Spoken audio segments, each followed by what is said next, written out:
Buongiorno a tutti ragazzi, doppia scossa fortissima di terremoto. In effetti tra Indonesia, Papua Nuova Guinea e Tonga. Diciamo che le scosse sono state due, una ha avuto la magnitudo. La prima di magnitudo 5.4 è stata, diciamo, registrata nel Pacifico, quindi a Neiafu, quindi diciamo è stata una scossa molto intensa, quindi è stata molto sentita anche diciamo dalla popolazione anche a 300 km, quindi molto sentita. L'altra scossa si è registrata in mattinata e ha avuto epicentro a San Pago Pago, American Samoa. Anche questa, l'ipocentro è stato localizzato a soli 10 km di profondità e anche questa scossa è stata avvertita entro un raggio superiore ai 300 km.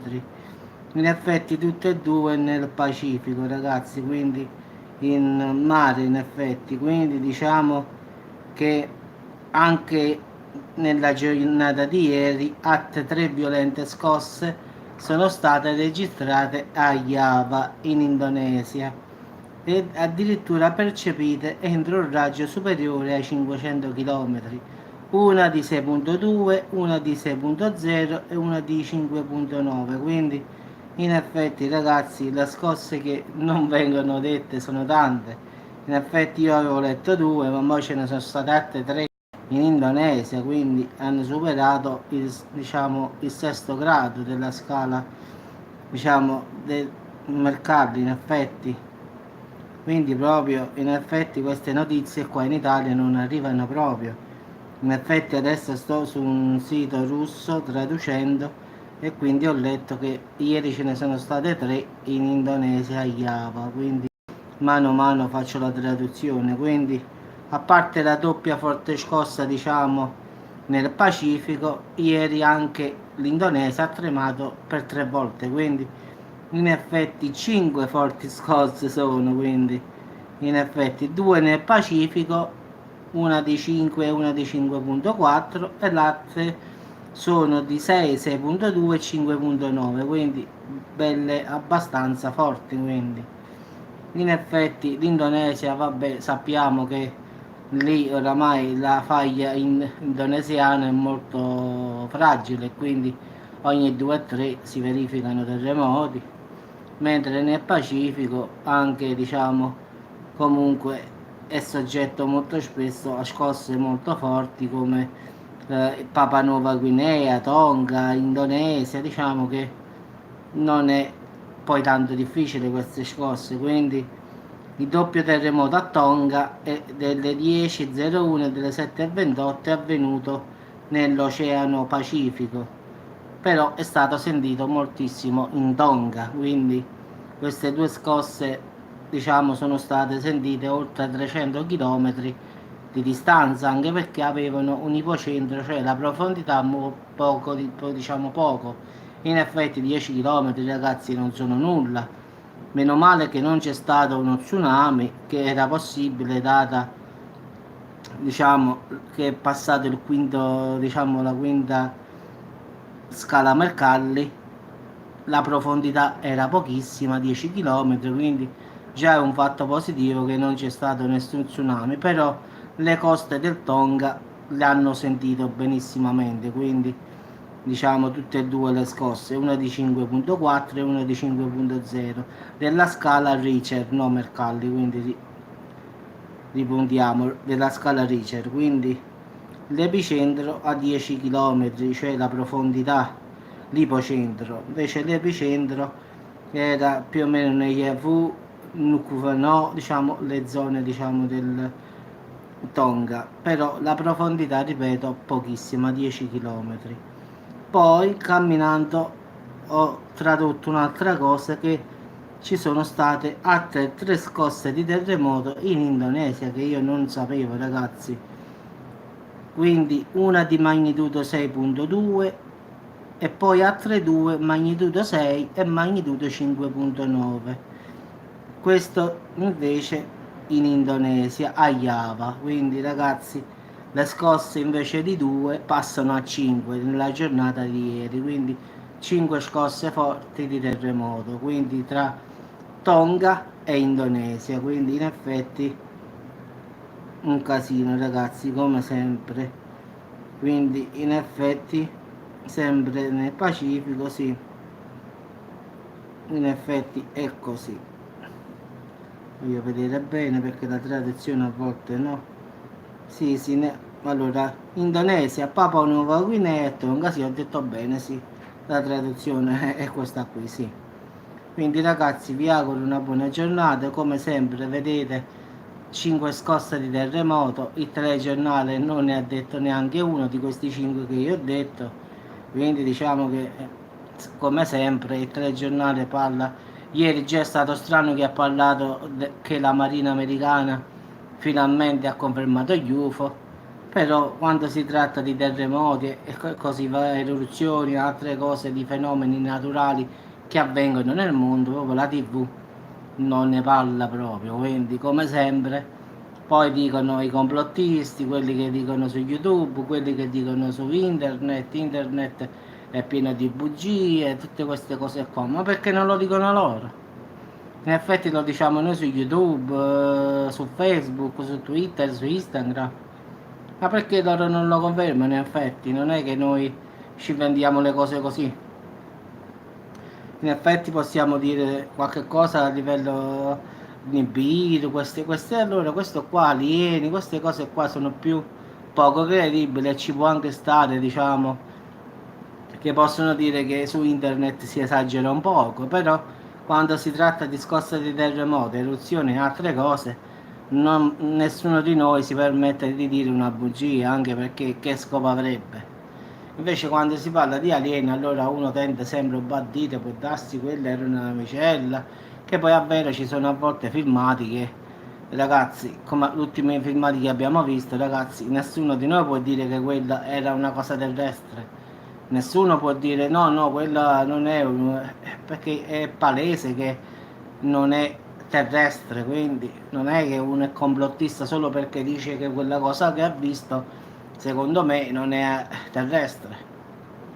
Però giustamente cercano sempre, come ho detto io, di mettere a tacere e di fare poca informazione sulle cose che a loro non conviene che si vengano a sapere, quindi cercano sempre al finale di tapparci un po' la bocca per dire è meglio che non si sappia. Quindi però fortunatamente che internet è libero e quindi per quando vogliono tapparci non ci possono mai riuscire, quindi alla fine l'informazione uscirà sempre fuori, quindi in un modo o nell'altro le cose escono fuori, quindi internet è l'unica cosa che non possono mettere reali, hanno provato con YouTube a mettere copyright, certi argomenti non li puoi dire, però al finale, come si dice, fatta la legge si trova la soluzione.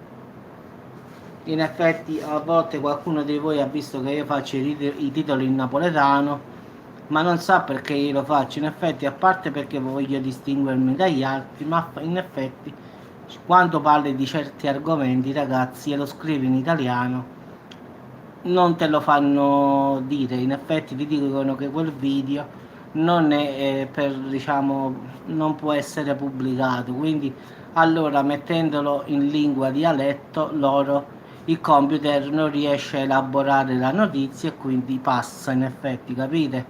Quindi a volte perciò io quando qualcuno mi ha chiesto Giuseppe ma perché non scrivi qualche titolo in italiano? Allora a volte lo scrivo in italiano, però a volte sono costretto a farlo in dialetto, perché il dialetto, il computer che elabora le notizie che vengono messe su YouTube non te le fanno passare, nel senso che ti dicono che quell'argomento non è buono per YouTube. Allora, mettendolo in dialetto, il computer non può elaborare il dialetto salernitano, napoletano, qualsiasi dialetto, allora io riesco a mettere la notizia.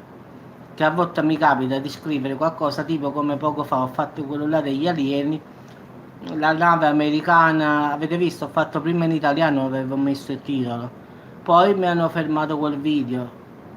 Il video, capì, non è possibile dare diciamo, capì? E ti bloccano. Allora l'ho messo in dialetto e passato, capite? Quindi mettendo il titolo in dialetto, è vero che forse qualcuno non riesce a capire tanto il dialetto, però perlomeno io riesco a far passare il video. Perché cercano di censurarci tutte queste notizie, diciamo, un po' particolari, come alieni, terremoti. Vedete questo titolo che ho messo io, scosse di terremoto con 3R, la O, l'apostrofo in dialetto, perché se lo scrivo in italiano, ragazzi, mi viene bloccato, il video non è per tutti, capite? Dicono non è valido per tutti perché può contenere, capite? Allora cercano di bloccarci. Allora, per girare un po' la storia, ragazzi, io devo mettere il dialetto, così il computer non riesce a elaborare la parola esatta, e perché giustamente il computer elabora l'italiano, l'inglese, il francese, quindi il dialetto non esiste che un computer ti elabora un dialetto, perché il dialetto varia poi. Il dialetto salernitano è diverso da quello napoletano, quindi però giustamente chi conosce un po' di dialetto poi al finale il titolo lo capisce. E così possiamo dare la notizia senza che ci bloccano. Perché se io scrivo terremoto stamattina a Salerno, morti 400 persone, lo bloccano, ragazzi. Perché non vogliono che si faccia sapere queste notizie.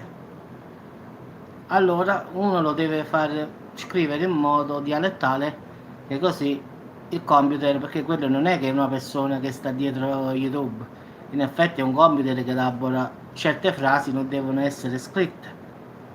Quindi questo non si tratta, è pure informazione, ma loro non vogliono. E quindi devi trovare il metodo. Allora perciò certe volte trovare i video, non i video, perché poi i video cerco di parlare italiano non perfetto, però ci provo. Però i titoli, vedete, a volte li scrivo in dialetto perché semmai mi hanno bloccato quel video e non lo vogliono far capire, vedere. Allora cambiando il titolo poi loro lo accettano, perché non riescono a capire che cos'è. Quindi purtroppo, ragazzi, come si deve fare? Una legge che viene fatta, poi si deve trovare il metodo per raggirare. E noi, frase, sia che cos'è? Che loro cercano sempre di bloccarci, in effetti. Allora, questa è un'informazione, ma io ho detto doppia scossa di terremoto, poi leggendo la traduzione ne ho scoperte altre tre, quindi penso che io ho detto un'informazione. Però per certe persone non va bene che io dia queste informazioni, non lo so perché, ma cercano di bloccarti se tu lo scrivi in italiano.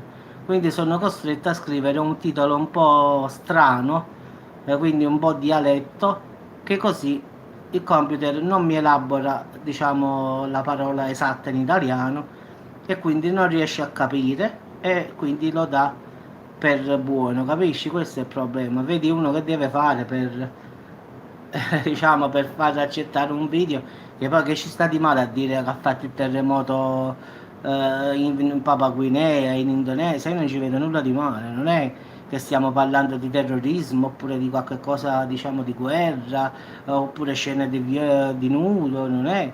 In effetti YouTube non ammette scene di nudo, non ammette violenze, diciamo queste cose qua, ma questa è una notizia normale, cioè ha fatto una scossa di terremoto. Sì, sì, poi sono notizie vere, non è che ti possono contestare, tu dici, tu fai fake news, no, perché loro possono controllare e vedere che sono vere, quindi non vedo perché, ma perché loro non vogliono che si... Allora loro cercano sempre di tapparci le ali. Se io scrivo alieni visto a Salerno, no? Loro sicuramente quel video dicono non è conforme nelle... No, in effetti il terremoto è stato nel Pacifico, in effetti è stato Indonesia, Papua Nuova Guinea e Tonga. Tre scosse in Indonesia, 6.2, 6.0, 5.9 ieri sera, poi ieri sempre in Papua Nuova Guinea e Tonga doppia scossa di terremoto 5.4 e 5.0. Quindi in effetti non ci sono danni però a persone o cose, non ci sono stati tsunami, quindi in effetti non ci sono danni, ragazzi. Ci sono state queste 5 scosse, io avevo scritto doppia scossa, ma poi facendo la traduzione ne sono uscite altre 3. Sì, sì, ma quello è il problema. Se succede un casino, allora loro fanno il telegiornale. Se non succede nulla, vedi, mo 5 scosse di terremoto, una più forte dell'altra. Il telegiornale ieri non ha detto nulla, a parte quella notizia strana degli UFO che hanno detto finalmente, ma chissà che cosa ci starà dietro, non lo so. Uno poi dice che fa il complottista, ma qualcosa mi puzza in effetti di sentire dalla TV di Stato che finalmente diciamo, gli americani confermano l'esistenza degli UFO, mi puzza un poco, quindi chissà che sta succedendo, oppure si stanno nascondendo, oppure vogliono dirci, quindi io penso sempre, diciamo, a male, ma perché mi puzza un poco, in effetti non avevano mai detto in 30 anni una cosa così, ogni volta che si è parlato di qualche cosa che volava nei cieli non identificata, ha detto no, forse era un'esercitazione, era una cosa, hanno sempre cercato scuse di tutti i generi, quindi adesso confermare questa cosa mi pare un po' strano. Quindi non è pensare da complottista, è che è davvero così. Fino a ieri ogni volta che si vedeva qualcosa di volare in cielo che non si poteva descrivere, no, era un'esercitazione militare, oppure era un riflesso, oppure cercavano mille scuse. Ma improvvisamente ieri sera Canale 5 incomincia a dire diciamo, la Marina Militare Americana conferma che ci sono oggetti volanti che volano nei nostri cieli non identificati, quindi UFO, OVNI, oppure oggetti non identificati, quindi non sappiamo giustamente se è di origine aliene oppure no. Però dicono non è di origine terrestre, quindi confermi che è di origine aliene, quindi non puoi dire non è terrestre e puoi dire non è alieno, allora che cos'è? Vabbè ragazzi, questi comunque sempre a fare complotti su complotti, quindi non cambia mai nulla, quindi speriamo che non ci sia qualcosa di più grosso sotto perché si sono sbilanciati un pochino ieri sera, speriamo bene, quindi come sempre il complottismo va avanti, quindi come dico sempre io, fidarsi è bene, ma non fidarsi è sempre meglio. Vabbè ragazzi, buon appetito a tutti e ci sentiamo alla prossima. Ciao avvocatello. Sì, vogliono distrarci forse da qualche cosa, boh, ma sicuramente qualcosa non va ragazzi. Ciao a tutti, buon appetito.